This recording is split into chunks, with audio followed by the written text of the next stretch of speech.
This is InnoSport Laboratory. It's part of Peter van Hoegenbond's swim facility here in Eindhoven in the Netherlands.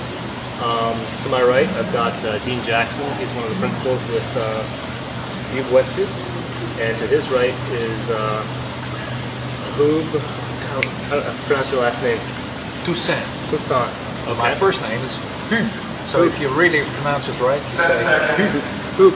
Okay. Okay. And you're one of the scientists here at the facility, and also the name behind the wetsuit. I want to chat to you a little bit about, first let's talk a little bit about this pool. There's a lot of stuff going on here. For triathlon, there's a lot of ways to measure power. In swimming, there's not a whole lot of ways, but this pool really, or let's say laboratory, really shows that there is a way. You've got some tools here that you showed us today that are to that end. Tell us a little bit about that. Well, actually, we made a sort of swimming ladder. That's the basic idea. So a long strip of metal. Yep. And there are rungs to it, on which you can put your arm and push up from it. Okay. And the whole system is instrumented, so we can measure the push-up forces, and we also can measure the speed with which you're swimming. And force times speed is the power output, so we can measure the power output during swimming. And we also can measure, of course, the drag forces that you're swimming with. Because when you're swimming at constant speed, the push-up forces will be in balance with your drag force. Okay. So if you know the push-up forces, you also know the drag forces, provided that you're swimming with a constant speed. And we instruct the swimmers to do so.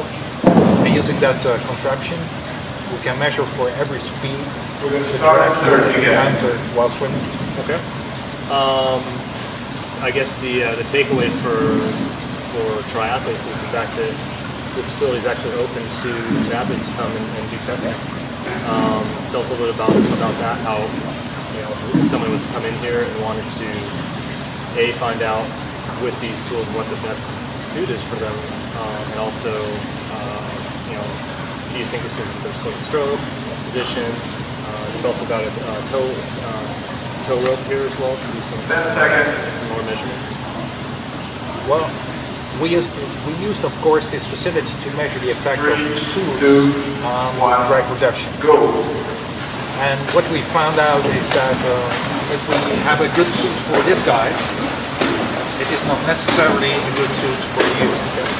So there seems to be a combination of suit, body build, and probably also swimming technique. That the combination determines which is right for you or which is not right for you. So one size fits all is not appropriate if you are looking at swimsuits. So what we can do here in this facility is measure the drag for a specific person and see what the best combination of drag, suit and person is for him. Okay. The other thing that we can do, but maybe that's a little bit more in the future, is measure the technique of the swimmer. Okay. Especially the technique to propel themselves. We know that triathletes are not as efficient as competitive swimmers, and has to be related with something they do in the technique. Okay. The other thing that's different between competitive swimmers and triathletes, especially if you look at the more weaker ones, is that they have the tendency to snake through the water. They make this snake-like movement, and that really adds to drag. Okay. So if I get some numbers, so at 1 meter per second for a big competitive swimmer, drag force of 30 is more or less to be expected. Okay. For really competitive swimmers, so a little bit slimmer, maybe 25. Okay. If you look at triathletes, it can be up to 42, 45. So there is a range, and part of that range for triathletes is determined by the amount of snaking they do in their stroke. Okay.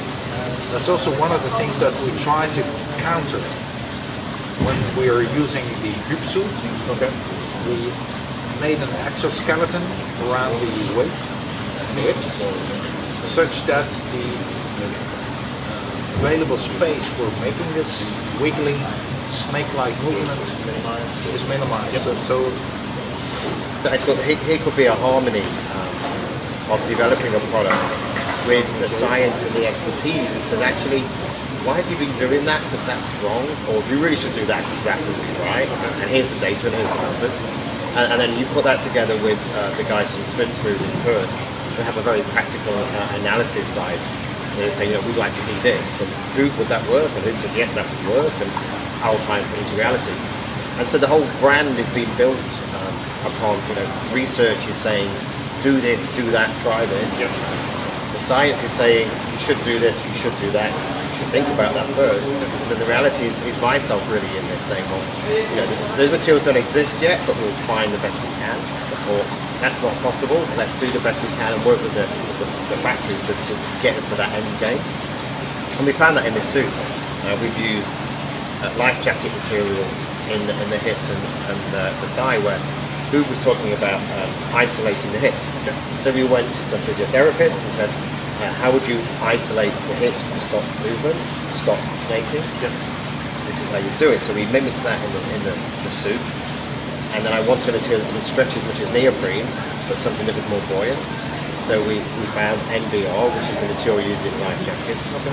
But that's going to be the way. And at 5 mil, it's more buoyant, has less stretch. So the reality was, yes, there was materials to back that research and science. And then it goes through to other elements of the suit. I remember one of the first meetings we had in the Netherlands was, is there a way, Dino, a challenge to really free up the car, to take away this tight restriction around the Achilles, allow the foot to move naturally, the soleus to move naturally, and just give freedom back to the lower leg.